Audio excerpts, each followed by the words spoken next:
Welcome to Atharva tech classes. आज की हमारी हाईवे मटेरियल की क्लास का पहला क्वेश्चन है the abrasion value should not be more than blank for concrete other than wearing surface. तो याद रखिएगा, एब्रेजन वैल्यू से भी क्वेश्चन आपके एग्जाम में बनता है। इसकी कुछ 2 या 3 इंपॉर्टेंट वैल्यूज हैं जो आपको याद रखना है। अगर बात की जाए बिटुमिन कंक्रीट की,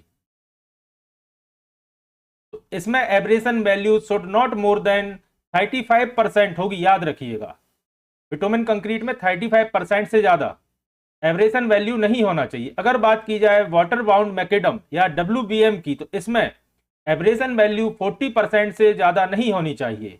और अगर बात की जाए concrete other than wearing surface, यानी कि जहां कंक्रीटिंग है वियरिंग सरफेस को छोड़ के, वहां aberration value should not be more than 50% होनी चाहिए, यानी कि 50% से ज्यादा नहीं होनी चाहिए।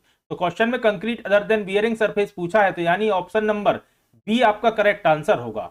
अगला क्वेश्चन है which of the following test is not used for judging the aggregate for their desirable properties and suitability on roads. Option दिए गए हैं, तो लॉस एंजलिस एब्रेशन टेस्ट, तो आप सभी जानते हैं लॉस एंजलिस एब्रेशन टेस्ट किया जाता है। साउंडनेस टेस्ट भी होता है, स्पेसिफिक ग्रेविटी टेस्ट भी होता है। किसके लिए? एग्रीगेट की डिजायरेबल प्रॉपर्टी और सूटेबिलिटी के लिए रोड कंस्ट्रक्शन में। लेकिन अगर बात की जाए बीबी टेस्ट की, तो यह टेस्ट कंक्रीट की वर्केबिलिटी के लिए होता है, ना कि एग्रीगेट की प्रॉपर्टीज के लिए।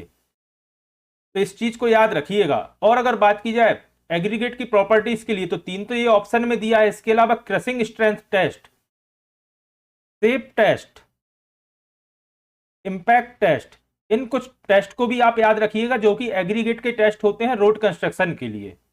और वीडियो को पूरा देखने के लिए डिस्क्रिप्शन में दी गई लिंक पर क्लिक करें।